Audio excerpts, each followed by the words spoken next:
makikita ang isang napakalawak na lupain na kung tawagin ay Profound Sky Continent. At ito ay ang Floating Cloud City. At dito, makikita rin ngayon ang labas ng gusali ng Shao Sect. Sa loob ng isang silid ng nasabing gusali, ay mapapansin ang isang nilalang, na tahimik na nakaupo. Ipinapakilala sa atin siya bilang si Xiao Che. 16 na taong gulang sa kasalukuyan. Ito po muna ang kanyang kalagayan bago niya makamit ang hindi mapapantayang lakas. Siya ay ang nag-iisang apo ng sektang ito. Ngunit sa kasamaang palad, si Xiao Che ay nagtataglay ng mga sirang meridian. Nakangiti ito habang nagmumuni-muni. Dahil sa isip niya, araw na ito ay magiging malaking kaganapan. Para ba daw ito'y panaginip na nagkatotoo? Habang iniisip niya pa nung mga panahon ng sila'y mga bata pa. At ngayon, hindi pera niya lubusang mapaniwalaan na mabibigyan siya ng pagkakataon na ikasal sa isa sa pinakamagandang babae sa kanilang bayan. Ang tinutukoy nito ay ang babae na nagngangalang Zia Qingyu. Naging mapanglo ang mga mata ni Xiao Che. Dahil ayon sa kanya, si Zia Qingyu ay hindi lang isang henyo. Ito din ay malakas, kung ikukumpara sa kanya na isang basura at bukod pa dun ay ipinanganak na may sirang meridian. At naiintindihan niya raw na hindi nito gusto ang makasal sa isang gaya niyang basura. Sa kabilang banda, sa labas ng gusali, may dalawang tao ang nakatayo at magkaharap. Tila nag-uusap, at makikita sa malayo, ang isa na may hawak na tasa. At dito kung saan ang may hawak na puting papel na inaabot sa isa pang lalaki, at ito ay ang apo ng second elder. Siya ay si Xiao Yang. At ang may hawak na manatasa ay si Xiao Yulong.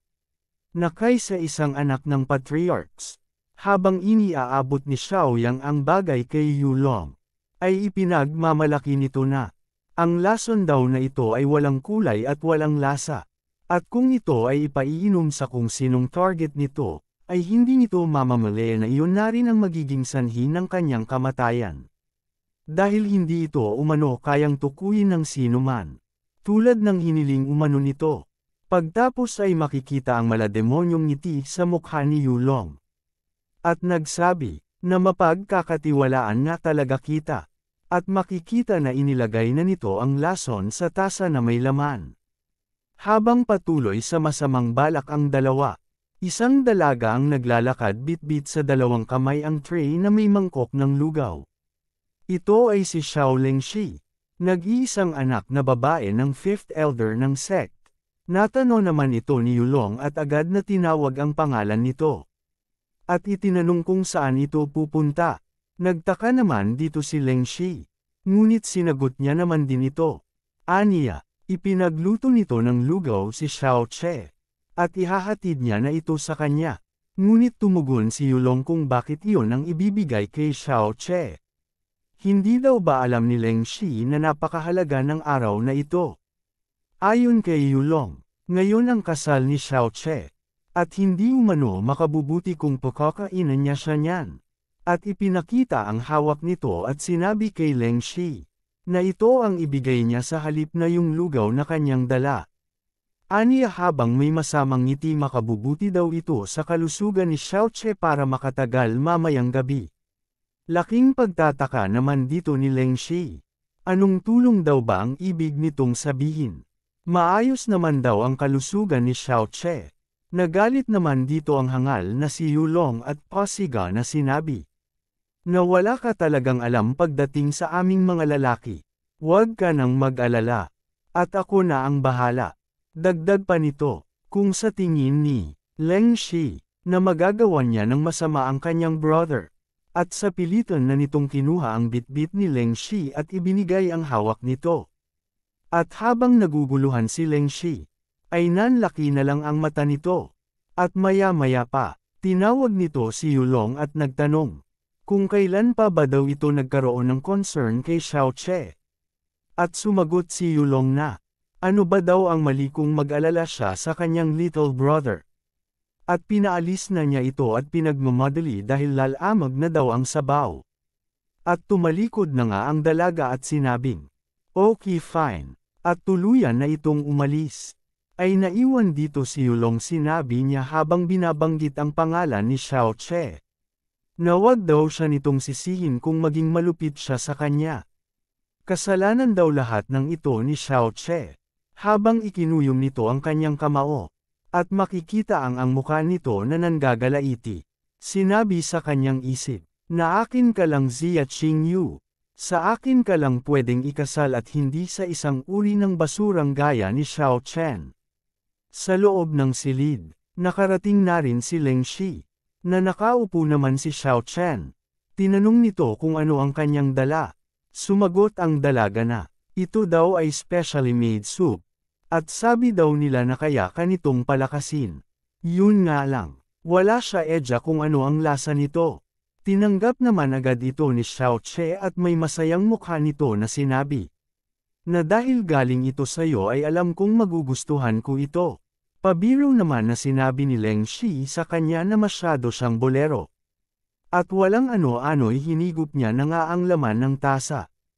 At kasabay nito, inilapit ni Leng Shi ang kanyang mukha at tinanong si Xiao Che kung ano daw ba ang lasa nito. Ngunit tila hindi maganda ang naging pakiramdam ni Xiao Che dito. Sinabi niya na siya ay medyo nahihilo. At lumabas ang maraming pawis sa kanyang mukha. Habang akmang hahawakan pa sana nito ang kayang ulo. At maya-may pa ay nawala na ito ng malay at nabitawan nito ang tasa dahilan para ito ay mabasag, habang naiwan na nagtataka si Leng Shi.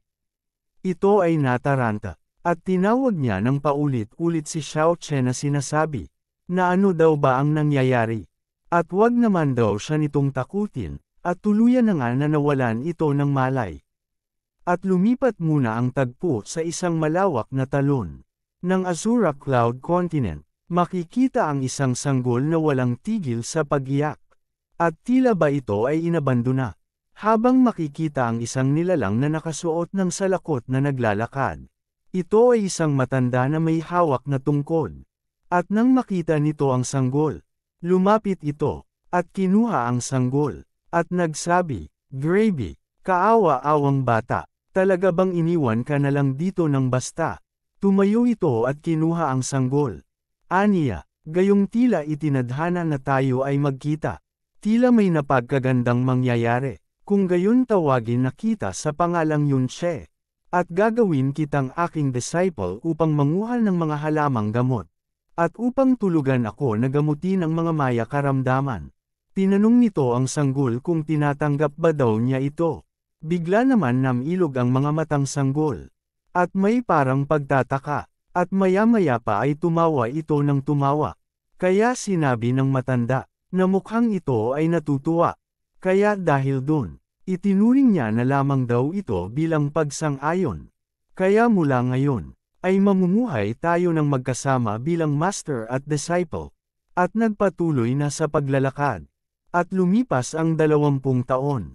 Makikita ang malagim na tanawin sa Azura Cloud Continent. Marami ang nagkalat na bangkay ng tao at ibang mga hayop. At makikita ang patak ng dugo. 2 paa na nakatayo, habang may malalim na tinig na binabanggit ang salitang mamatay. At habang maglalakad ito palayo, ay sinabi nito na, dapat kayong mamatay lahat. Dagdag pa nito, lahat kayo ililibing kasama ng aking master. Siya ay mahina na, at sa di kalayuan maririnig ang mga yabag. At sinabi nito sa sarili, nandyan na pala sila, at, ang bilis nili ako naabutan. Tinignan niya ang mga ito at nagsabi, ayos lang, at nakita ang isang bangin na tinatawag na Endless Cloudy Cliff. At sinabing, dito ko natatapusin ang lahat. Habang hirap na hirap ay may kinuha ito sa ilalim ng kanyang kasuotan. Sinigawan naman siya ng isa at tinawag ang kanyang pangalan at sinabing Yun Che, isa ka talagang kahihiyan sa iyong master. At gagamitin mo pa talaga ang heavenly poison bead para lang ikalat. At magdulot ng kamatayan sa nakararami. Ang isa naman ay sumigaw ng, huwag mong isipin na makakatakas ka sa pagtungo mo sa Endless Cloudy Cliff. At sang iba ay nagsabing, ngayong araw, ang 7 Great Sect ay papatayin ka at ituturing bilang parusa ng langit. At habang si Yun Che ay umaatres, habang tumutulo ang dugo sa bibig. Sinabihan niya sila na wag nang magpanggap na wala sila kinalaman. At hindi ba daw sila napapagod sa pagbanggit sa ngalan ng langit? At inilabas nito ang isang kulay berde na bagay ay sinabi, malinaw naman na lahat kayo gustong makuha ang bagay na ito. At ipinakita sa kamay nito ang bagay na tinatawag na heavenly poison bead. Tumawa ng malakas ang mga nakakita nito at sinabing, sa wakas nagpakita na rin ang heavenly poison bead. Sinabi pa ng maghangal, sulit talaga ang paghabol nila ng 3 araw at 3 gabi. Para lang hantingin siya. Sinabi ng isa, na ibinigay nito ang hawak niya dahil hindi siya korapa dapat sa ganyan na kayamanan. At ang nasa gitna na parang palong ng manok ang buhok ay nagsabing, ibigay na nito sa kanya ang heavenly poison bead. At ang nasa kanan ay nagsabing, isuko niya na ito. Tumindig naman si Yunche kahit nahihirapan. At sa madilim na ekspresyon, ay sinabi nito sa kanila na, walang ibang inisip ang aking master kundi ang ikakabuti ng nakararami. Inuuna nito ang iba kaysa sa kanyang sarili. Hindi na rin mabilang ang kanyang mga nailigtas. Pero kayo, para lang makuha ang heavenly poison bead, ginawa ninyo lahat ng kasamaan para lang itulak siya sa kanyang kamatayan. At idinilat nito ang kanyang mata, at lumabas ang ugat nito sa noo. At nagsabing, hanggang ngayon wala kayong ibang bukang bibig kundi ang poison bead na ito. Managinip na lang kayo, at ibinuka nito ang kanyang bibig. At walang pag-aalinlangan na isinubo nito ang poison bead.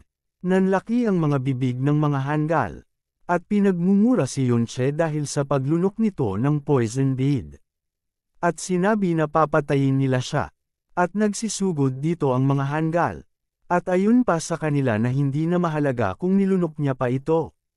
Dahil kailangan lang nilang patayin ito at hatiin ang katawan para makuha nila ang poison bead. Habang nakatayo lang dito si Yunche na tila may binabalak na gawin. At maya-maya pa ay tumawa ng malakas si Yunche. Kasabay nito, nasa bingit na siya ng bangin. Walang ano-ano, ay bigla na lamang itong tumalon. At tumawa ito ng malakas. At sinabing kung ako man ay mamamatay ako sa sarili kong mga kamay. Habang nahuhilog si Yunche ay nakatingin sa kanya ang mga nasa itaas at sinabi, ang loko-loko na yon.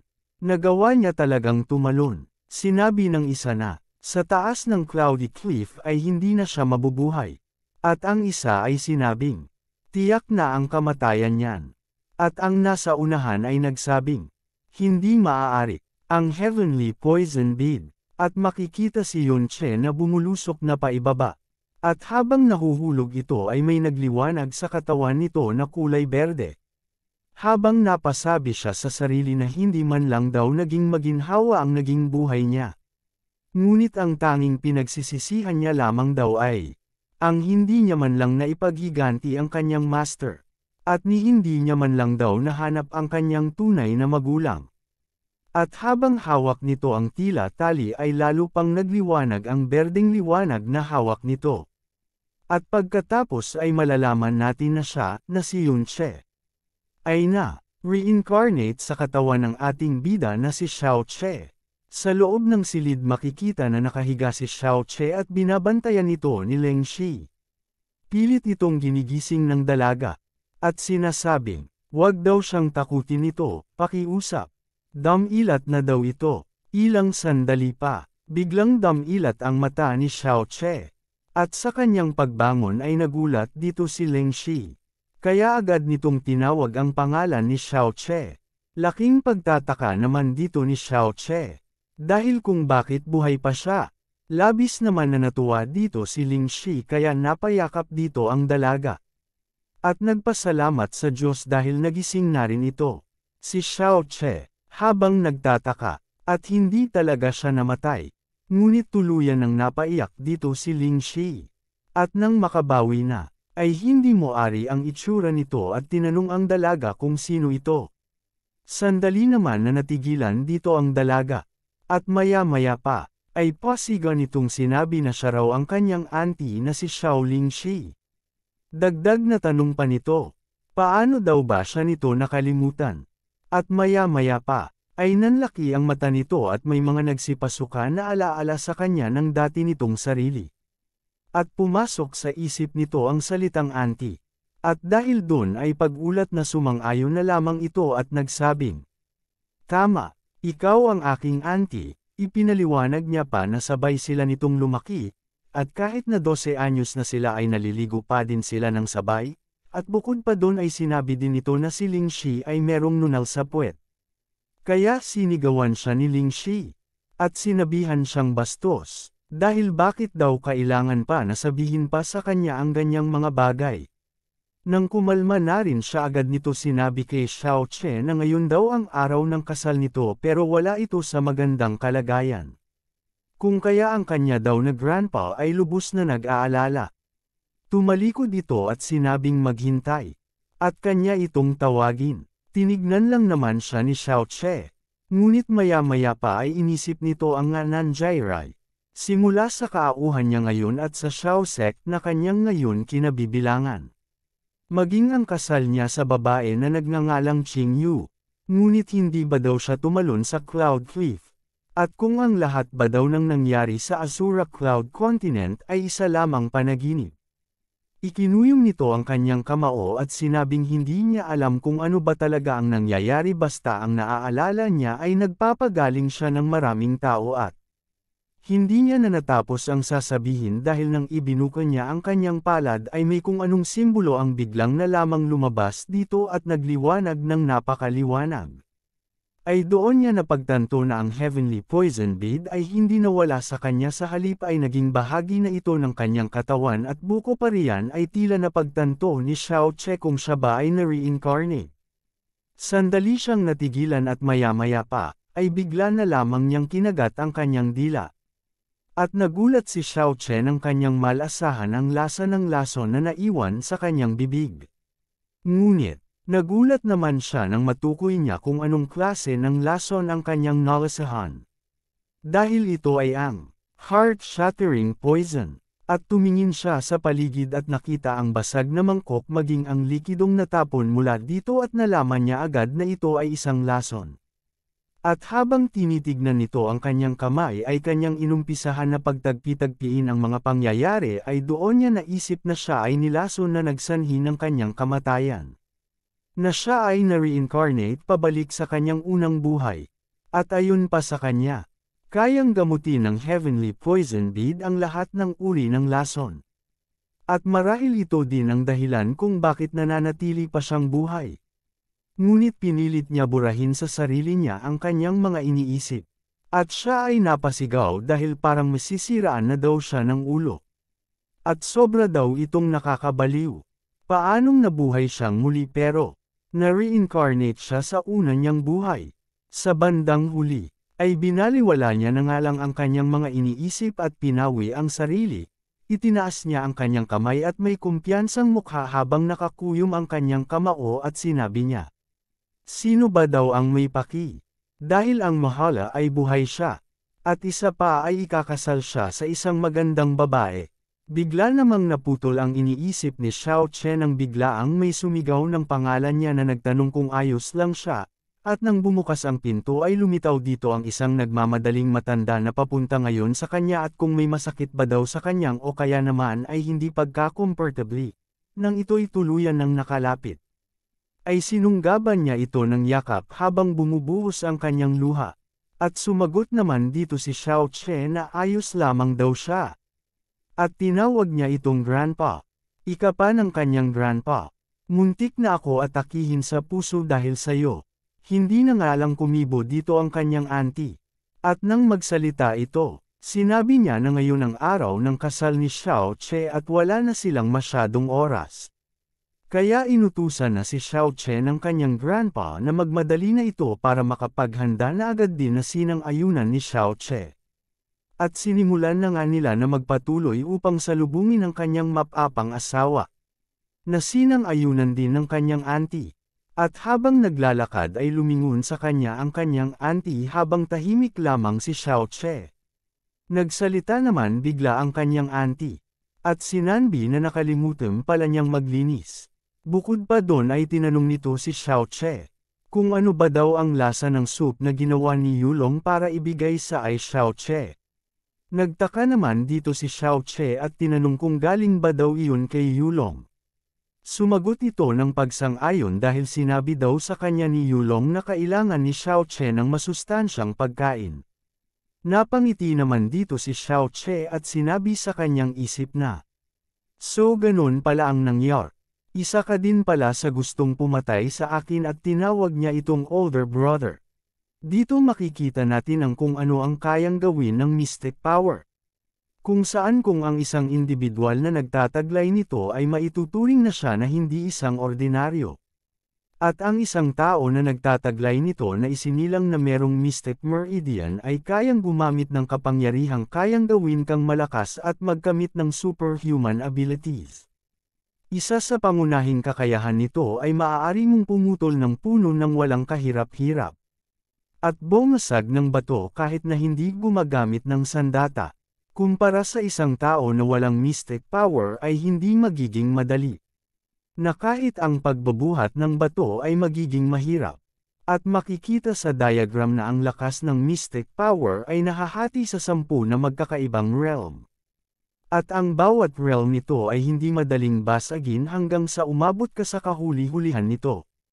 At ito ay binubuo ng elementary mystic, basic mystic, true mystic, spirit mystic, earth mystic and heaven mystic, emperor mystic, tyrannical mystic, at ang huli ay ang sovereign mystic, at maging ang makadiyos na kapangyarihan. Dahil sa mystic heaven continent, ang mystic power ay kayang utusan ng lahat. At ito, kung saan ang lakas ng mystic power ng isang tao ang ay siyang magpapasya kung ano ang magiging estado mo sa lipunan. Kung saan ang malakas ang siyang karapat-dapat sa papuri at makatanggap ng paghanga. Habang ang mahihina ay sapat lang upang lumuhod at magmakaawa. Sa malawak na nayon ng Floating Cloud City, may mga nag-uusap, at ang topic nila ay ang ating bida, na kung narinig na daw ba nila na si Xiao Che at ang pinakamagandang binibini ng kanilang Floating Cloud City ay ikakasal ngayon. Tumugon naman dito ang may lilang kasuotan ng, "Ano, yung Xiao Che na basurang iyon? Na hindi man lang makapag-cultivate." Nagtanong naman dito ang isa na kung paano daw ba nagustuhan iyon ni Zia Qingyu. Na sinagot din ulit ito ng nakalilang kasuotan na, isa lamang daw yung utang na loob. Isang kasunduang na nabuo dahil ang ama ni Xiao Che ay namatay dahil kay Zia Qingyu. Itinaas pa nito ang kanyang 2 kamay at sarkastiko na nagsabing, "Nakakalungkot lang na hindi ako kasing swerte niya. Dahil wala naman daw siyang ganon kabuting ama." Sinaway naman siya ng isa dahil kahit ganon ay isa pa ring young master ng Xiaosek itong si Xiao Che, bigla naman na may naalala dito ang nakaputi na lalaki. At itinanong kung narinig na ba daw nila yung insidente ng isang timbang ihi. Nagtanong naman dito ang kaharap niya kung anong insidente daw ba yun. Isinalaysay nito na ang pangyayaring iyon daw ay tungkol sa isang servant at kay Xiao Che. Ayon dito, nagsimula daw iyon nang mapansin ng lingkod ang timba na dala ni Xiao Che na puno ng ihi. Ayon pa dito na galit daw ang lingkod at dinuduro pa si Xiao Che dahil bakit daw ang daming ihi ng dala nitong timba. Tinanong kung may sakit daw ba ito sa bato. Wala daw nagawa doon si Xiao Che at humingi pa daw ito ng tawad sa lingkod. At nagpaliwanag pa dito ang young master, na hindi naman daw niya sinasadya dahil naparami lamang daw kasi ang inom niya ng tubig. Nagagalit na tumugon naman dito ang servant at ano pa ba daw ang magagawa niya. At inutusan nito si Xiao Che na itapon daw ni Xiao Che ito ng mag-isa. Balik sa mga lalaki, habang nagtatawanan, tinanong nito sila kung alam ba daw nila ang sumunod na nangyari. Sumagot dito ang pangatlong lalaki na sa huli daw ay si Xiao Che ang nagtapon ng nasabing timba ng ihi. At nagpatuloy sa pagtawa ang mga ito. Nagsalita ang mayabang na ito na napakahusay daw ng walang kwentang young master. Habang maririnig ang isang buntong hininga, sa likod nito ay isang matandang lalaki. Na nagsalita ito at sinabing, "Kaawa-awang Zia Qingyu. Napakatalentado at napakaganda na bibihira lang matatagpuan. Ikakasal lang sa isang walang kwentang si Xiao Che. Lungkot daw ito." Nagtanong naman dito ang isang lalaki kung bakit nagdadalamati ang matanda sa bagay na iyan. Bakit? Siya daw ba ang papakasalan ni Zia Qingyu? At tumugon dito ang matanda na nagsasabi lamang daw siya ng totoo. At hinimas nito ang kanyang balbas at nakangiting sinabi na isa siyang third-layer mystic practitioner. At para sa kanya ay isang utot niya lamang ay kayang-kaya nitong patayin si Xiao Che.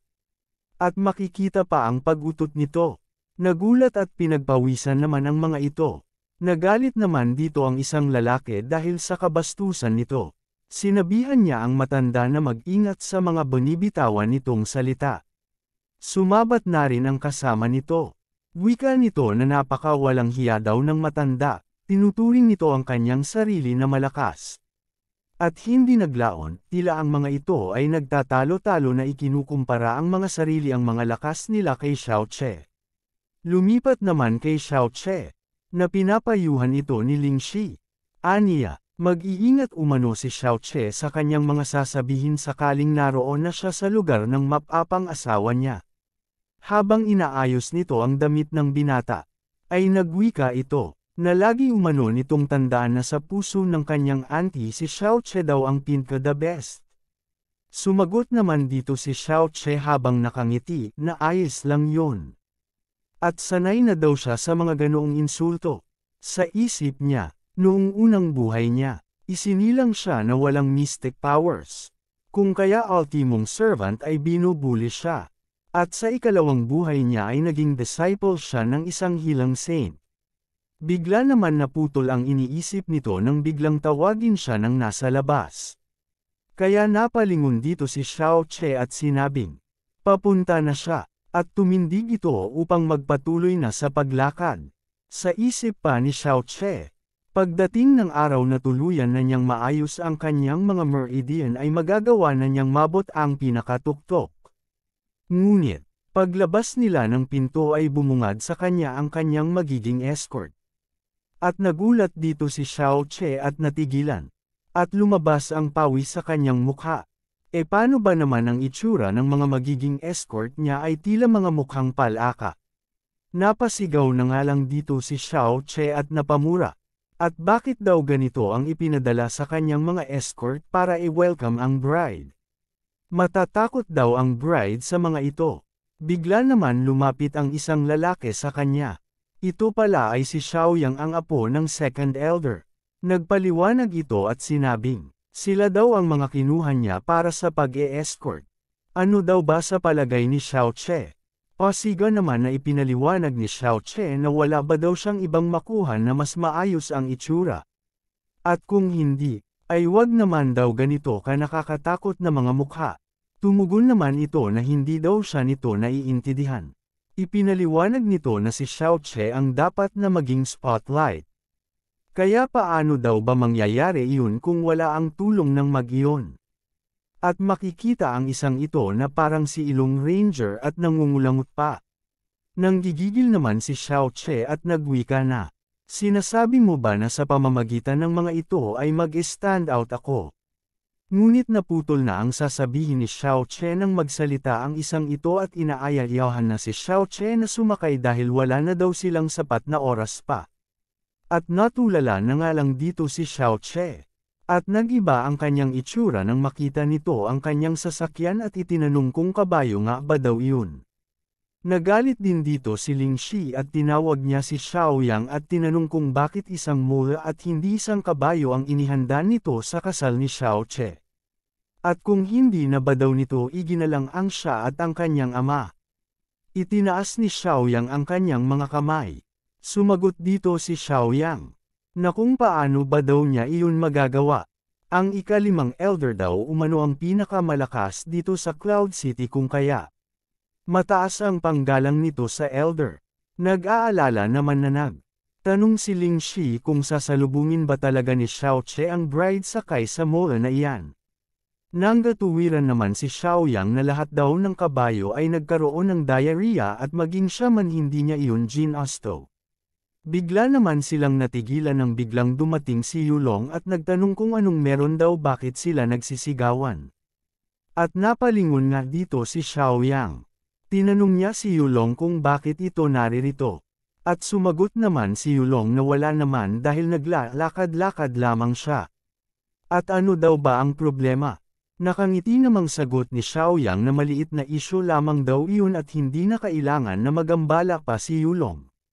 Ngumiti na lang dito si Xiao Che at sinabing, "Tama, maliit na gusot lang dahil lahat ng kabayo ay nagkaproblema. Kung kaya aalis na ako at sasakay sa mola na iyan." Inawat naman siya ni Ling Shi at nagtanong kung bakit niya ito hahayaan. Sumagot naman dito si Yulong na akala mo talaga ay nag-aalala at sinabing paumanhin brother pagtiisan mo na lang muna iyan. At sinagot ito ni Xiao Che na, "Siyempre, para sa napakagandang kong si Qing Yu. Hindi ito big deal." Bigla naman na nagsalita si Ling Shi at napalingon dito. Nagmungkahi si Ling Shi na bakit hindi na lang sabihin ni Xiao Che ang totoo kay Yulong ang ginagawang lantaran na pambabyuli sa kanya. Ngumiti naman dito si Xiao Che. At nagsabing ang dalawang iyan ay nasa iisang bangka. Kung kaya't sa tingin mo ba ay mag-aabala na tumulong itong si Yulong? Umusok naman agad sa galit itong si Ling Shi na tumalikod kay Xiao Che habang si Xiao Che naman ay inaawat itong si Ling Shi dahil sinabi ni Ling Shi na pupunta ito sa kanyang grandpa at magsusumbong.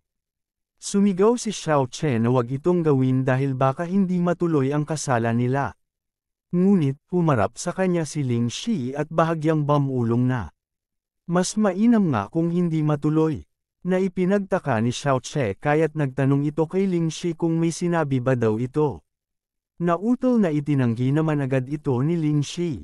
Kaya hindi na nagpatampak-tampak pa si Xiao Che at naghahanda ng sumakay. At magpaalam ito na aalis na. At wala na nga lang nagawa dito si Xiao Che at tuluyan na nga lang na umalis. Habang papalayo, hindi naman maintindihan ni Ling Shi ang sarili kaya napasambit na lang ito sa pangalan ni Xiao Che.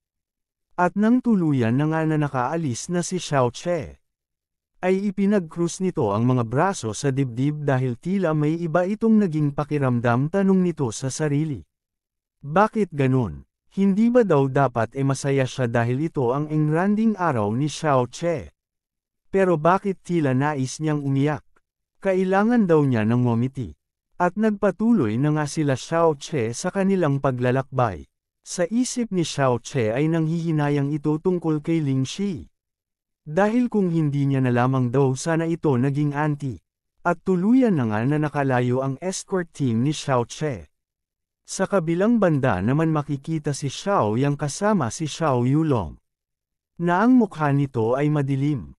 At maya-maya pa, nag-aalangan na tinawag ni Xiao Yang si Yulong. Ngunit sa hindi inaasahan ay isa malakas na sampal mula kay Yulong ang tumama sa mukha ni Xiaoyang na nagpatilapin sa nilalang na ito at tumalsik ang mga dugo nito. Sinabihan pa siya ni Yulong na walang silbi.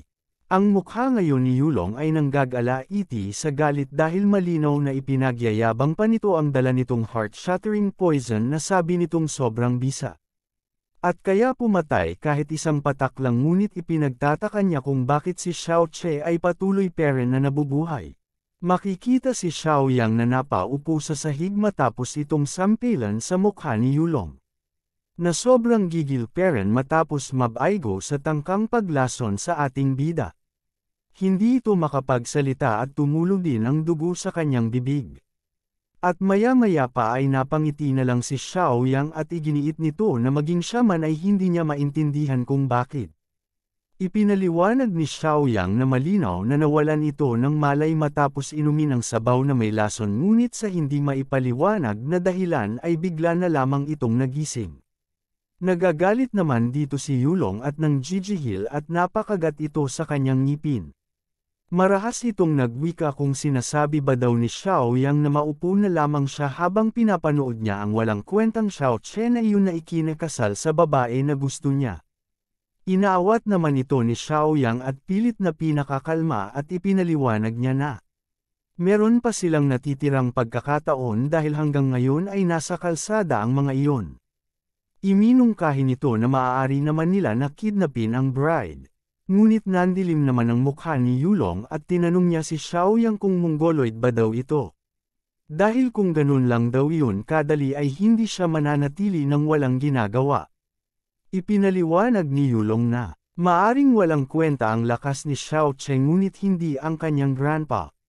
Habang naaalala nito ang figure ng matanda ay sinabi nito na si Shaolin na lolo ni Xiao Che ay isang 10th layer spirit mystic cultivator. Nagulat naman dito si Xiaoyang at sinabi nito na walang kinakatakutan ng grandpa ni Xiao Che dito sa syudad. At dahil sa walang magawa, si Yulong ay tila magwawala. Kanyang sinusuntok ang isang posteng hindi nagsasalita. At kanyang iwinika, dahil umano sa walang hiyang matanda. Kaya kay Xiao Che ay bigo sila. Natigilan naman dito si Xiaoyang ng bahagya. At nagsalita. Tinawag niya itong brother at pinayuhan na hindi nito kailangan na manlungo dahil kung titingnan sa ibang anggulo. Si Zia Qingyu ay may nakakasilaw na kagadahan dito sa buong bayan. Dagdag pa ni Xiaoyang na kahit makasal ang dalawa, sa estado ni Xiao Che ay hindi nangangahulugan na maaari na nitong hawakan si Qingyu. Lumuhad pa ito sa nakapamewang na si Yulong at ipinaliwanag na sa buong Floating Cloud City ay walang ibang karapat-dapat kay Qingyu kundi siya na si Yulong, isang malakas at matalino. Kaya ngumiti dito si Yulong at tila nabuhayan ng loob. Kaya sinabihan na niya ito na ihinto na ang pambabula sa kanya at umalis. Hindi pa dito natapos si Xiaoyang at ipinaliwanag muli na. Sakaling may kasal na si Qingyu kay Xiao Che ay magiging dahilan lang iyon ng paglalapit ninyo sa isa't isa. At dahil doon ay magkakaroon kayo ni Qingyu ng mas maraming oras. Dagdag pa nito na sa taglay na lakas at charisma ni Yulong ay walang binatbat dito si Xiao Che, kung kaya ang asawa ni Xiao Che ay natural na maituturing na rin ni Yulong na kanyang asawa. Napahawak naman si Yulong sa kanyang baba na may ngiti sa mukha. At sinabi nito na mukhang mag-ada rin naman ang naisip ni Xiaoyang at mas mainam din siguro na si Xiao Che ay hindi namatay. Lumipat ang tagpo sa lugar, kung saan maraming tao ang nag-aabang. At si Xiao Che ay nakangiti at patuloy pa rin sa paglalakbay. At habang nakalatag ang red carpet ang mga tao ay nag-uusap sa gilid. Ayon pa sa kanila, na ang Xiao sect ay napakayaman gayong ang carpet na inilatag ay 10 na milya ang haba. Ngunit ang iba na nasa itaas ng cabin ay tila nangungutya at tinatawanan ang ating bida at tinatanong kung si Xiao Che na ba ang dumadating.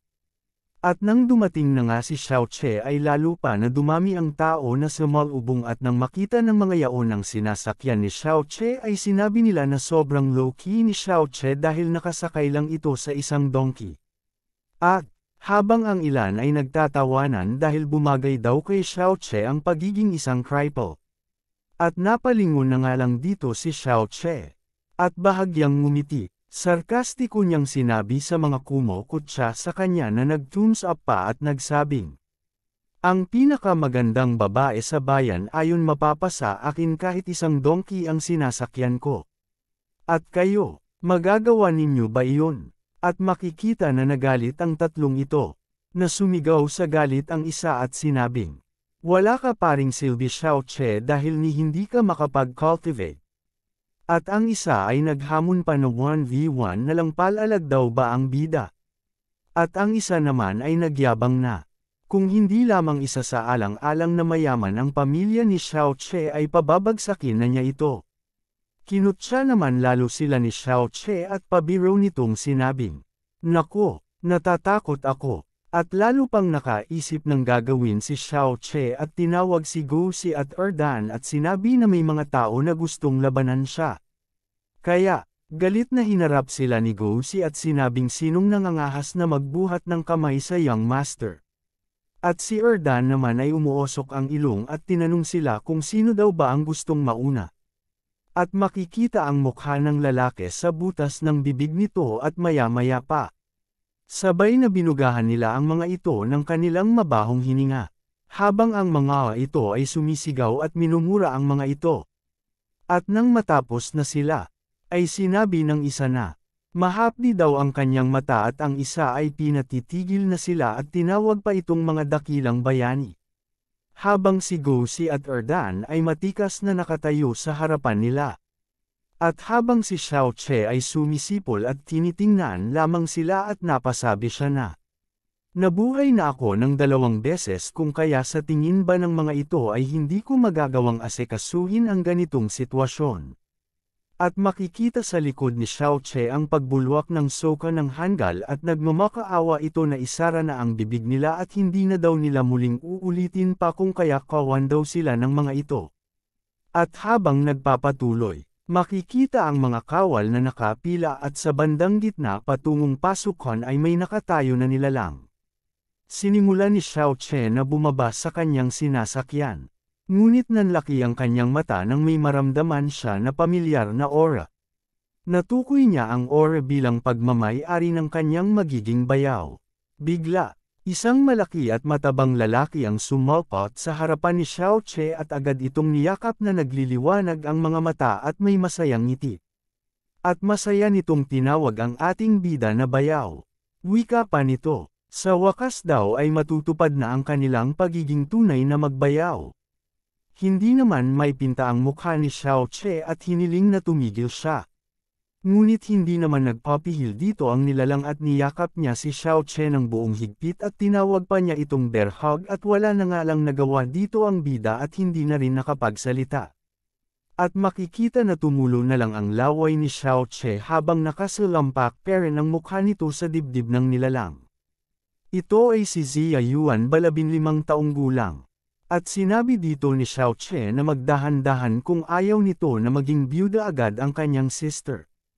At dahil doon ay ibinuko nito ang kanyang mga braso kaya bumagsak na lang ang lupaypay na katawan ni Xiao Che sa sahig. Pagkatapos ay nakangiting humingi ng paumanhin si Yuan Ba sa ating bida dahil masyado lamang daw siyang na-excite. Pinunasan ni Xiao Che ang kanyang laway at pinayuhan na maghinay-hinay sa susunod dahil hindi kayang matagalan ng kanyang mahinang katawan ang lakas nito. Bigla naman na may napansin si Xiao Che. At sinabi kay Yuan Ba na, muli na naman itong tumangkad.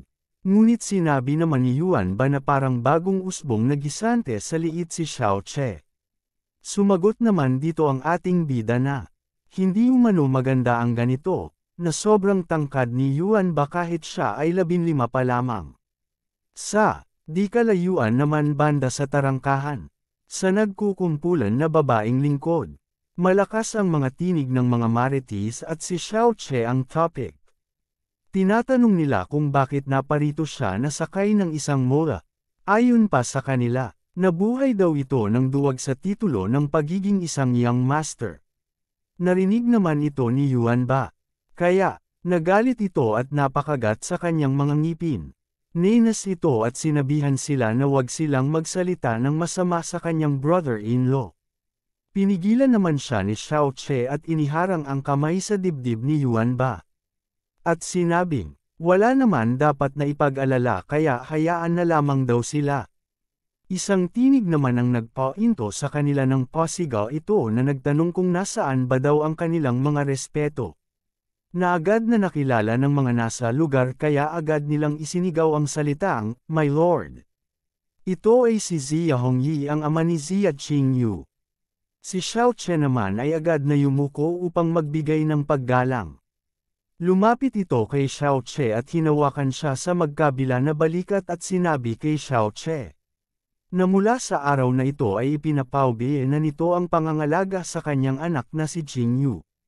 Dagdag pa nito na kahit si Xiao Che ay hindi talentado, ngunit dahil sa ang ama nito na si Xiao Ying ay para na niyang kapatid. At isang tunay na bayani. Naantig naman ang damdamin ni Xiao Che dahil sa kanyang mga narinig. Kaya tinawag niya ito na father-in-law. At hindi pa niya natatapos ang sasabihin ay nagsalita ulit ang ama ni Qingyu at sinabi kay Xiao Che na alagaan nitong mabuti ang kanyang anak. At tungkol sa mga bali-balita ay huwag mo silang intindihin habang tumingin ito sa mga marites. At hindi na napigilan pa ni Xiao Che ang kanyang sarili kaya muli nitong tinawag ang kanyang father-in-law at lakas loob na sinabing, Maaring sa ngayon ay turing nila sa akin ay walang silbi. Ngunit ako na isang dragon na nakatago sa kailaliman ng dagat ay madyay gising balang araw. Dagdag pa ni Xiao Chen. Kapag dumating ang araw na iyon ay papatunayan ko na mali silang lahat ng paghasga sa akin. Sa pagpapatuloy ng ating kwento, ngumiti naman dito ang ama ni Qing Yu at nagsabing, "Magaling, naniniwala ako na balang araw magiging isa ka ring pambihirang tao na igagalang at titingalain ng karamihan." At nang matapos na silang dalawa na mag-usap at masabi na ang nais sabihin sa isa't isa ay tumingin sila pareho sa unahan kung saan naroon sasalubungin ang bride at nagsalita ang ama ni Qing Yu na maaari na umano siyang lumabas. At pagkasabi nito ay makikita ang isang napakagandang babae na napapalibutan ng mga babaeng lingkod na siyang pinag-uusapan na tinagurian na pinakamaganda sa buong Floating Cloud City. Lumapit dito si Xiao Che at kapwa ang dalawa ay nagkatinginan at nang akno niya itong hawakan upang sana ay alalayan. Ay nagtaka dito si Xiao Che nang bigla na lang pasimpleng itaboy ni Qing Yu ang kamay ni Xiao Che. Ngunit, hindi na muna pinasin ito ng bida dahil kailangan na nilang lamulan sa tabernikulo at umalis upang magpatuloy sa daan patungo sa paggaganapan ng seremonya at pagbibigay galang sa mga elder. Labis naman ang pag-iyak na dalawang babaeng lingkod ni Qing Yu dahil sa dinami-dami ng lalaki ay bakit ba daw kay Xiao Che pa mapupunta ang kanilang young lady. At ang isa naman ay nagsabi na nakakaawa daw ang kanilang young lady. Sa kabilang banda naman mataimtim na napapaisip si Xiao Che. At pinagmasdan nito ang kanyang kamay at naiisip niya na tila hindi niya maaari na hawakan ang kanyang asawa. Dahil bigla na lamang tila nagyelo ang kamay niya na nagdulot dito ng bahagya na pangangatog. Sa lansangan naman kung saan may mga kalalakihan na nag-aabang sa pagdaan nila Qing Yu, ay agad na sumigaw ang isa upang ipagbigay alam sa lahat na paparating na sila Qing Yu. Nagsabi ang isa na hindi na siya makapaghintay na makita kung gaano kaganda si Qing Yu at nagsalita naman ang nasa gitna na. Masaya na daw ito kahit sulyapan man lang siya ni Qing Yu. Sinaway naman sila ng isa at sinabing managinip na laman daw sila dahil sa groom na daw tanging nakatuon ngayon ang paningin ni Qing Yu. At makikita na ang pagdating ni Xiao Che at Qing Yu sa isang bulwagan. Kung saan isang individual ang nag-utos na magbigay galang na sila sa mga nakatatanda. Na agad naman nilang sabay itong sinunod. Sumang-ayon naman dito ang isang elder at sinabi na mabuti ito. Sa isang banda naman makikita ang isang nilalang na tila nakapangalong baba. At ang nilalang na ito ay ang Xiao Sect Patriarchs, na si Xiao Yuhai, na may itsura na animoy walang kabuhay-buhay at walang masabing anuman. At maya-maya pa ay inutusan ang dalawa na yumuko sa isa't isa na agad naman ginawa ng dalawa. At nang makita ito ng mga kalalakihan ay nagngit-ngit ang mga ito sa galit at napapamura na lang na ang isa ay nagsabi pa na mas karapat dapat daw umano siya kaysa kay Xiao Che at ang isa ay nagsabing sa dami ng mga disciple ay bakit kay Xiao Che pa na isang basura.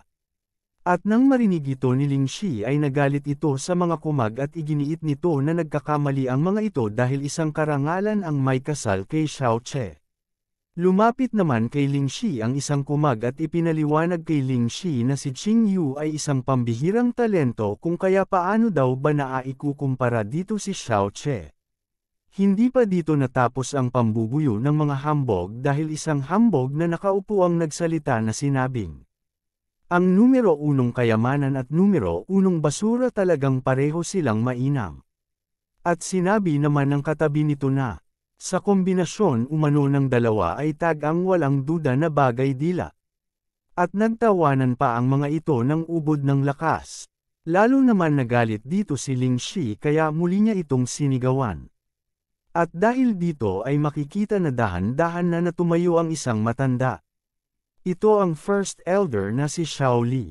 At binati nito ang fifth elder sa pagkakaroon nito ng mabubuting mga inapo. Sumabat dito ang isang elder at sinabing, tama, si Xiao Che ay magkakaroon magandang buhay at nakatanggap ito ng magandang kapalaran. Hindi naman nila gaanong pinansin ang sinabi nito. Sa halip nagpasalamat ang fifth elder sa first elder sa pagdalaw nito. Ngunit tila matabang na sagot lang na sinabi ng first elder na wala lang iyon. At kailangan ko lang taga dumalo sa aking mga inapo. At nagwika pa ito na. Kailangan ko lang naman na magpakita. At ngayon na nagawa ko na. Aalis na ako. Pasimagot naman dito ang fifth elder at tila hindi natuwa sa tinura ng first elder. Ngunit tila ang mga bagay ay lalong naging komplikado nang ang isang elder ay magsalita at sinabing, nagawa ko na rin ang mga bagay na dapat ko na gawin dito kaya aalis na rin ako. Gayon din ang ginawa ng isa pa na elder at sinabi niya na maging siya ay aalis na. Kaya tuluyan na nga na sumabog sa galit ang fifth elder at sumigaw ito at pinatitigil sila sa kanilang mga balak gawin. Ipinahayag nito sa lahat ng naroroon, na ang araw na ito ay ang kasal ng aking apo at maaari ba na manatili muna ang bawat isa upang kahit papaano ay mag-inom at I congratulate ang aking mga apo. Pasiga pa nito na itinanong sa lahat ng mga naroroon. Kung nakalimutan na ba daw nila kung sino siya. At nagpalabas pa ito ng kanyang malakas na aura patunay lang na hindi rin basta-basta ang lolo ni Xiao Che. Hindi naman nagpatinag dito ang first elder at matatag lamang ito na nakatayo sa harap ng fifth elder.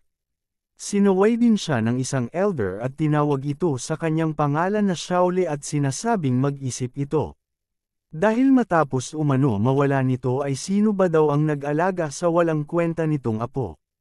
At wala daw namang iba kundi sila. Kaya napatigil at natahimik dito ang matanda na fifth elder. Sa kabilang banda naman, nagalit si Xiao Che sa mga tinura ng mga elder at napakagat siya ng kanyang mga ngipin at lumabas din ang ugat sa kanyang mukha. Bigla naman na namagitan ng isang babaeng elder at pinakakalma sila.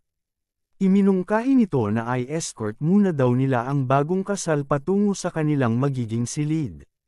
At ilang sandali pa, pagkadating nila sa silid, ay umupo si Xiao Che habang nakatayo pa din si Qing Yu at hindi pa din inaalis ang takip sa kanyang mukha. At maya-maya pa nagsalita si Qing Yu at sinabi kay Xiao Che na ang kanyang grandpa ay nakakaranas ng pangmamaliit dahil kay Xiao Che at tinanong nito si Xiao Che kung nakakaramdam ba daw ito ngayon ng sama ng loob. Hindi naman nakapagsalita agad si Xiao Che at tinitigan lang muna niya ito.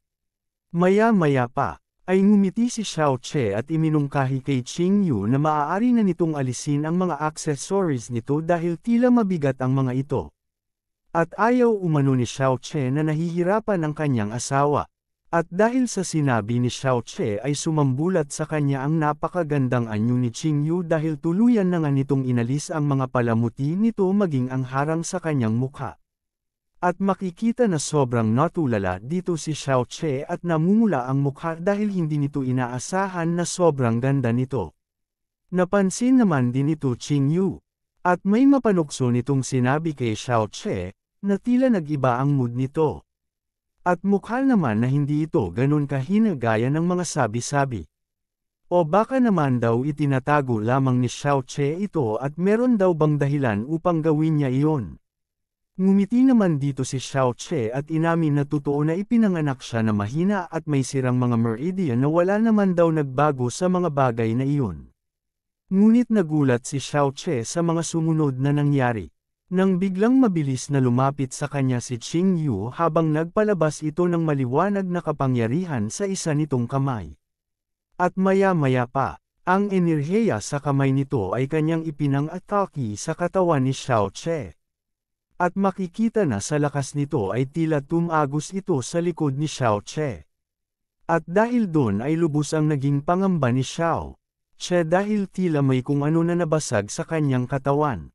Kaya napasigaw na lang ito at sinambit ang pangalan ni Qing Yu. Dahil sa nangyari at naramdaman ni Xiao Che ay ipinagtaka nito kung bakit wala naman itong natamong pinsala. Sa halip ay biglang may nagliwanag sa dibdib niya na isa rin sa ipinagtaka niya kung ano iyon. Malumanay naman na ipinaliwanag ni Qing Yu kay Xiao Che na si Xiao Che ay hindi talaga ipinanganak na may sirang meridian kundi sadyang may puminsala dito. Labis naman na hindi makapaniwala si Xiao Che sa kanyang narinig kaya ipinaulit nito kay Qingyu kung anong nga ulit ang sinabi niya. Ipinaliwanag naman ni Qingyu ang kanyang mga hinuhal na sa kanyang palagay ay merong nilalang na nagbigay ng malubhang pinsala kay Xiao Che noong bata pa ito. At ayon pa sa kanya, ang pinsala na iyon daw ay sadyang hindi madaling mapansin kung kaya hindi rin ito nalunasan kaagad. Natigilan naman dito si Xiao Che lalo na nang tuluyan na nabasag ang mga piraso ng mga tila kristal sa dibdib ni Xiao Qi at ang natitira na laman ay ang perpektong anyo nito na may maningning na liwanag. Hinawakan nito ni Xiao Che at may pag-aalinlangan na sinabi na baka nagkakamali lamang si Qingyu. Hinawakan nito ang ice crystal at tinitigan ito. At sinabing, kung titignan daw ay wala naman sa kanilang floating cloud city ang nagsasanay ng ice element cultivation. Lumingon naman sa kanya ng bahagya itong si Qingyu. At sinambit ang icy cloud technique. Nagulantang naman dito si Xiao Che at dali-dali nitong natukoy ang icy cloud palace na maaaring compatible sa ganitong technique. Ayon pa kay Xiao Che na ito ay kabilang sa 4 na dakilang sekta ng Azura Cloud Continent. Tumango naman ng bahagya si Qingyu at isinaad nito na ang kanyang ama lamang daw ang mas may higit na nalalaman sa bagay patungkol sa 4 greatest sect. Magalang naman na sinabi sa kanya ni Xiao Che na si Qingyu ay kanya ng asawa kung kaya wala naman umanong masama kung tutulang ito sa kanya. Ipinaliwanag ni Qingyu na noong kasalukuyang inililigtas ito ng ama ni Xiao Che ay wala itong ibang focus kundi ang mailigtas siya.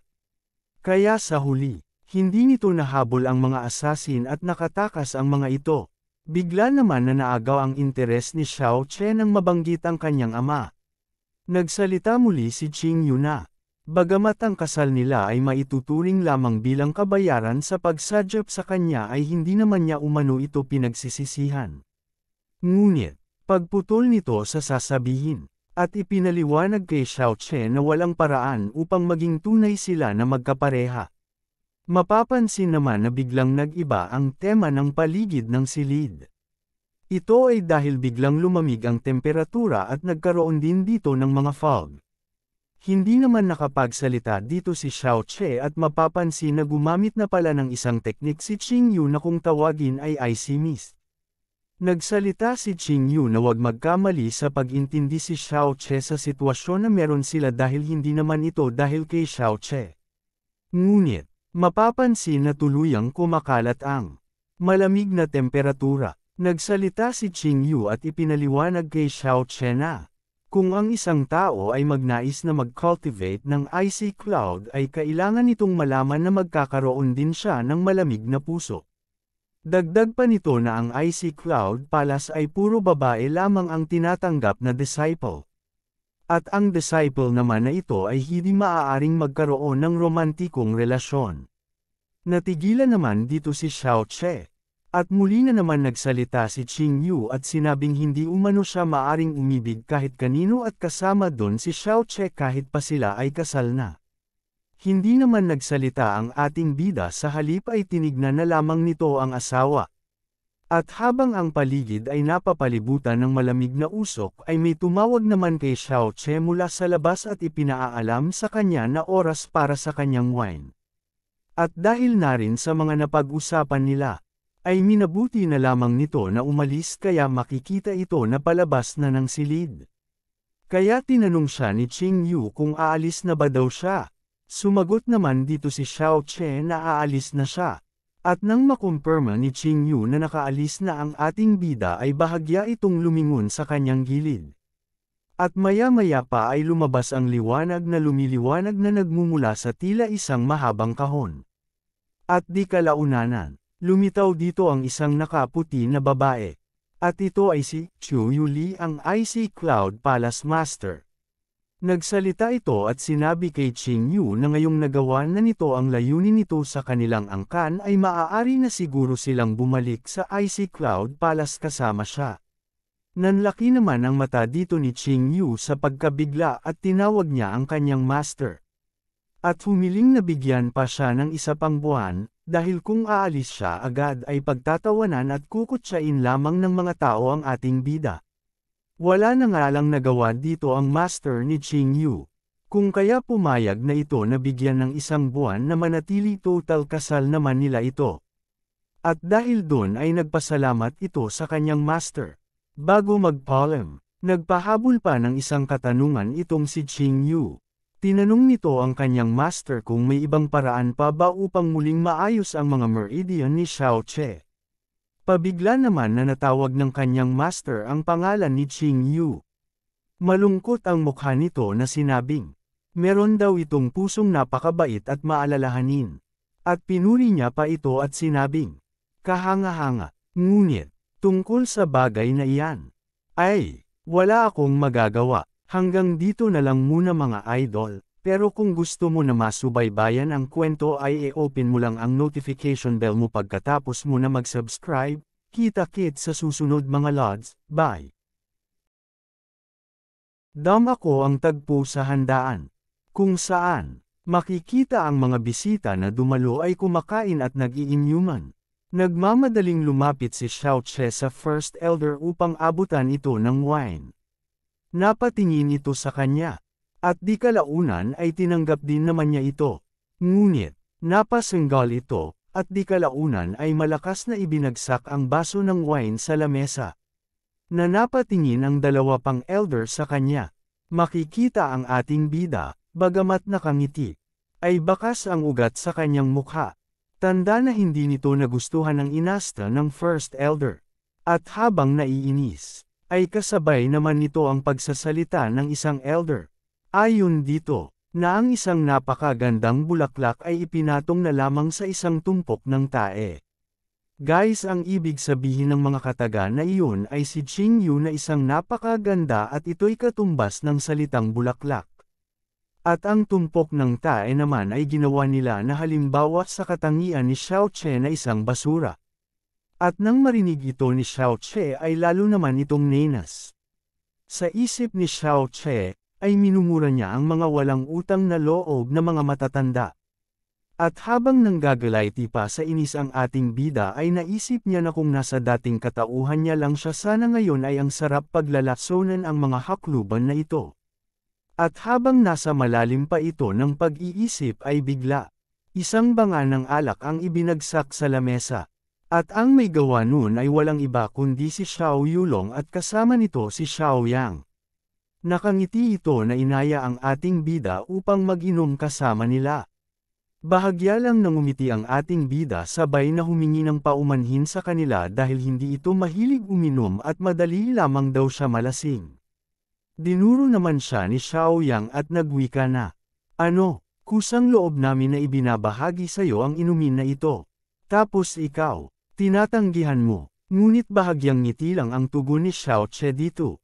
Sa kabilang banda naman si Yulong na tila may masamang binabalak ay itinaas ang kanyang kamay at tinignan ng isang marka sa kanyang palad. At tumatawa sa kanyang isip. Habang si Xiao Yang ay hindi tumigil sa paghikayat na uminom ang ating bida kasama nila. Kaya naman sa kagustuhan umiwas na mapahiya ng ating bida ay napilitan na ito na uminom ngunit aniya, ay kont lamang. At dahil doon, inumpisahan ng hawakan ni Yulong ang bangal ng alak upang mag-inom. Tumawa ito ng malakas at sinabi nito na, walang uuwi ng hindi lasing. At makalipas ang 4 na oras, makikita ang mga basyo ng alak, maging ang mga bumagsak dahil sa kalasingan. Ngunit makikita ang ating bida na nakangiti, bagamat nakainom na, ay gising peren, at bukod pa doon ay may hawak pa ito na bote ng alak sa kanyang kamay. Pagkatapos ay itinapon nito ang bote sa kanyang likuran. Pagkatapos ay nagsalita ito sa kanyang isip na, ang storage space ng Heavenly Poison Bead ay mas malaki pa sa Zia Manor. At sa paanong paraan ninyo ako malalasing? Pagkatapos ay laminggalinga ito sa paligid. At itinuro ang isang direksyon. At sinabi niya na magbabawas na muna siya ng nainom na alak. Na biglang nagliwanag ang palad nito. At nagtungo sa itinuro niyang direksyon. At doon, sinimulan nito ang pag-ihi. Na makikita ang 2 babae. At ang isa ay nagtatakang nagtanong kung anong ginagawa ng young master. Batid naman ng kanyang kasama na. Umiihi ito, at ayon pa dito. Umiihi ang young master kung saan niya lang gusto. Habang may dismayadong mukha ay tinawag nito na walang hiyang bastardo si Xiao Che. Balik sa ating bida habang nakangiti. Sa isip niya, hindi magiging masaya kung babalik na lamang siya ng basta. Kaya naisip nito na maghanda ng munting sorpresa sa kanyang asawa. Kaya, sinimulan nitong ailahad ang dalawa nitong kamay habang nagliliwanag, at sa isip niya ay gumawa siya ng hakbang kung saan. Ang una nitong gagawin ay kumuha ng alak at pagkatapos ay magpapanggap siyang lasing. Kaya sinimulan ni Xiao Che na ilagay ang kanyang kamay sa kanyang bibig at parang naghihilamos. At muli na naman na nakita ito ng dalawang babae kaya tila nandiri ito dahil sa natunghayan. Ayon pa sa isa, ginamit daw ng bida ang sarili nitong ihi upang ipanghilamos sa mukha. Bakas naman sa mga mukha nito ang pagkabigla at pandidiri na rin. Habang sinabi ng ating bida na tutuloy na siya, at lumipat ang tagpo kay Ching Yu, at makikita na gising pa ito, at maririnig ang ating bida na nagpapanggap na nga nalasing. Sumisigaw ito, at tinatawag si Ching Yu. Pinalalapit niya ito sa kanya at humihiling na bigyan siya nito ng yakap, na nasa bungad na siya ng pinto ng silid ni Ching Yu. Ngunit, bigla na lamang siyang napatilapon sa malayo dahil sa puwersa na biglang tumama sa kanya dahilan upang siya ay bumagsak. Habang may galit na ekspresyon ay sinubukan nito na bumangon. Ngunit makikita na ramdam pa rin ang malakas na pre-assure na nagmula sa loob ng silid. Kaya nagtaka na lang dito ang ating bida. At nagtanong ito kung bakit kailangan na maging masyadong marahas. Dagdag pa niya na, kung gusto ba daw ni Ching Yu na patayin ang kanyang asawa. Mula naman sa loob, naririnig ni Ching Yu ang pagsigaw ni Xiao Che, na sinabi nito na nagbibiro lamang daw siya kung kaya, buksan na nito ang pinto. At hindi niya daw pwedeng hayaan siya sa labas gayong ito ay araw ng kasal nila.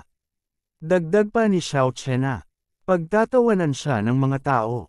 At dahil doon ay natigilan naman si Ching Yu. At nagpatuloy pa si Xiao Che sa kanyang pagsisalita. Aniya, asawa mo ako, maaatim mo ba na pagtawanan ako ng mga tao? Bigla naman bumukas ang pinto kaya ganun na lang ang tuwa ng pogi nating bida. Ngiting tagumpay ay bida nating ito dahil nasal ayan niya na sa wakas ang napakagandang si Ching Yu. Ngumiti ito abot tainga at sinabi nito, na dito magsisimula ang totoong diwa ng kasal. Binalaan naman siya ni Ching Yu na, huwag itong lalapit sa kanya ng 5 hakbang. At huwag din niya siyang matawag ng honey o wifey. Ngunit tinanong naman siya ni Xiao Che kung saan daw ba siya balak patulugin ni Ching Yu. Hindi naman agad na sumagot si Ching Yu. At maya-maya pa, sinabi nito na, sa kama matulog si Xiao Che at si Ching Yu naman ay sa sahig matutulog. Sagot naman ni Xiao Che, bilang asawa ay paano ba daw niya magagawa na patulugin ang kanyang asawa sa sahig? Sumagot naman si Ching Yu na, kung gayon, ay magpalat na lang tayo, ikaw sa sahig at ako sa kama. Ngumiti naman si Xiao Che at pabirong sinabi kay Ching Yu na tila may galit ito sa kanya na hindi malaman ang dahilan. Dagdag pa nito na hindi naman siya talaga lasing at nagkukunwari lamang daw siya. At tinawag niya itong honey. Sumagot naman si Ching Yu na alam niya iyon. At pinaalalahanan muli niya si Xiao Che na wag niya itong tawagin na honey. Tinanong naman siya ni Xiao Che kung bakit hindi niya siya pwedeng tawagin ng ganun. Gayong kakatapos lamang nila may kasal at kakatatapos lang din nila mapagsaluhan ang seremonya. Pabiro naman na sinabi sa kanya ni Ching Yu na kinamumuhian niya ang mga tao na umiihi kung saan nito maisipan. Napasigaw naman si Xiao Che na kung ano ba daw ang sinasabi nito. Gayong itinatapon niya lang daw naman yung alkohol sa katawan niya. Nakakaloko naman na sumagot ito na nagbibiro lamang din daw siya. Hindi naman maipaliwanag ang naging reaksyon ni Xiao Che dito. Kaya lumabas na lang muna ng silid ang ating bida upang maglakad-lakad at upang makapag-isip na rin. Naiinis ito sa kanyang sarili. Dahil bagamat kakakasal pa lamang niya ay bakit siya patutulugan sa malamig na sahig. Buwiset, gag-antay talaga ako sa kanya kapag may sapat na lakas na ako. Timanaw ito sa malayo habang nag-iisip kung paano niya kaya maaayos ang kanyang mga sirang meridian. At ayaw niya daw manatiling ganito habang buhay. Bigla naman na, may umagaw ng kanyang pansin. At pinagmasdan niya ang kanyang kamay. At maya-maya pa ay ibinaba niya ito at naghandang maglakad. Napasabi siya sa kanyang isip na sa kanyang nakaraan na buhay sa Azura Cloud Continent. Ang Heavenly Poison Bead, 6 na beses na nagliliwanag. Dagdag pa niya na sa bawat beses na magliwanag ito ay may kamangha-mangha na kayamanan na magpapakita. At sa patuloy na paglalakad ng ating bida, habang sinusundan ang direksyon kung saan nagre-react ang liwanag ng Heavenly Poison Bead, ay nakarating siya sa hardin ng Shao Manor. Bagamat madilim ang lugar, ay meron siyang napansin sa damuhan. Dahil sa dala ng kuryosidad kaya bahagya siyang lumuhad at nagpasya siya na suriin kung may matutuklasan ba siya na kung ano. At habang hinahawi ang mga damo, nasabi niya na, bakit tila kakaiba? Dahil malinaw na sinundan niya ang direksyon na itinuturo ng Heavenly Poison Bead. Ngunit tila wala namang kung ano na matatagpuan doon. Hindi agad dito sumuko ang ating bida. Bagamat nagtataka ay tinignan nito ang liwanag sa kanyang kamay. At dahil sa kakaiba ang liwanag nito ngayon ay sinubukan niya na itapat ang kanyang kamay sa damuhan. At makikita na tila naging epektibo naman dahil nasakop ng liwanag nito ang bahagi ng damuhan na kanyang tinapatan. At maya-maya pa, ay biglang lumitaw dito ang isang pares ng nagliliwanag na herbs. At ito ay tinawag niya na Hidden Star Herbs. Labis ang pagkamangha dito ni Xiao Che dahil hindi lamang ito nag-iisa kundi dalawa pa ito. Habang tumutulo ang pawis sa kanyang mukha, ay kinuha niya ang herbs at sinabing, sa nakaraan kong buhay, tanging isang piraso lamang ang nakuha ko na ganito sa loob ng 24 na taon. Pagkatapos noon ay tumayo si Xiao Che na dala sa kanyang mga kamay ang herbs. Nasabi niya sa kanyang isip, na ito'y isang dakilang kayamanan, at magagamit ito upang makapatay, at sa isa pa lang nito ay marami ang pwedeng gawin. Lam-ingalenga ito sa paligid dahil sa isip niya na kailangan walang makakita nito sa kanya. Kaya, napagpayahan niya na itago muna ito sa Heavenly Poison Bead. At di kalaunan, ay tuluyan na nga na inabsorb ng kanyang kamay na nagtataglay ng Heavenly Poison Bead ang herbs na kanyang nakuha. Ngunit hindi pa katagalan ay may napansin naman siya na bahagya niya naman na ikinugulat. At sa hindi kalayuan ay may natanong siya, na naitanong niya kung ano iyon. At nang ilang pagitan na lamang ang distansya ay inakala niya na isa na naman itong uri ng kayamanan. Ay nagulat siya dahil ng kanyang tignan ang kanyang kamay ay hindi naman ito nagliliwanag. At nang halos matatanaw na ang kabuuan nito ay nasabi ni Xiao Che sa kanyang isip ay tila isa itong tao. At nang makumpirma ni Xiao Che na isa nga itong tao ay nagtanong nito sa sarili kung bakit ito nakahiga sa kalsada. At naitanong din niya sarili kung patay na ba ito, o nawalan lamang ba ito ng malay. At nang makalapit na si Xiao Che ng tuluyan ay doon niya nalaman na isa itong babae. At dahil sa pagkabigla, ay hindi agad siya nakapagsalita. Ilang sandali pa, ay nilapitan niya ito at sinubukan itong tanungin kung ano ang nangyari. Habang nagsimula na tumulo ang kanyang pawis. At dahil sa wala siyang tugon na narinig at sinimulan niya itong sundutin gamit ang kanyang daliri.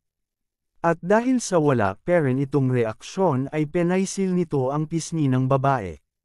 Ngunit nagulat naman siya sa nangyari dahil nagkaroon ng reaksyon ang kanyang Heavenly Poison Bead.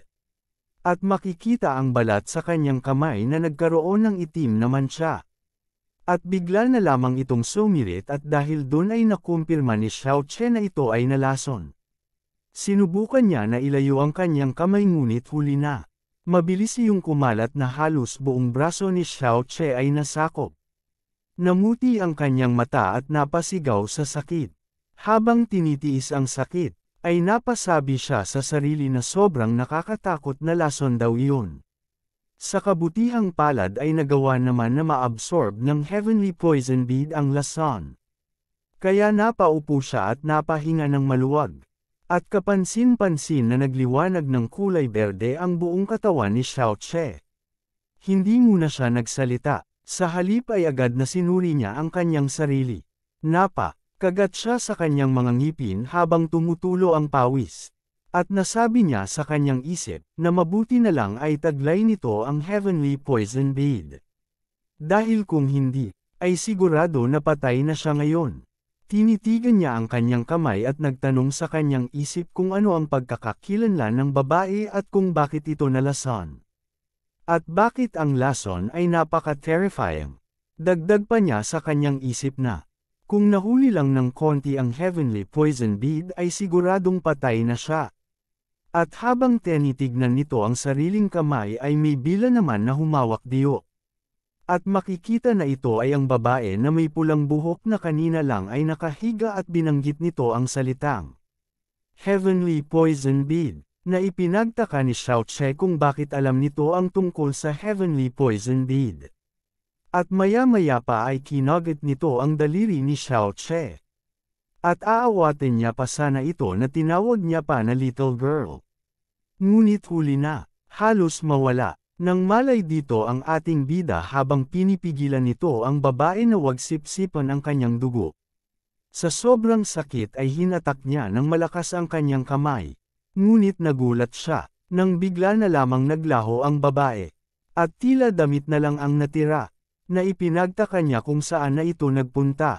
Ngunit tinignan ni Xiao Che ang kanyang kamay at may napagtanto siya na. Napunta ito sa Heavenly Poison Bead na nasa kanyang katawan. Na lalo pang nagliwanag ang kamay ng ating bida. Hanggang dito na lang muna mga idol, pero kung gusto mo na masubaybayan ang kwento ay i-open mo lang ang notification bell mo pagkatapos mo na mag-subscribe. Kita-kits sa susunod mga lods, bye!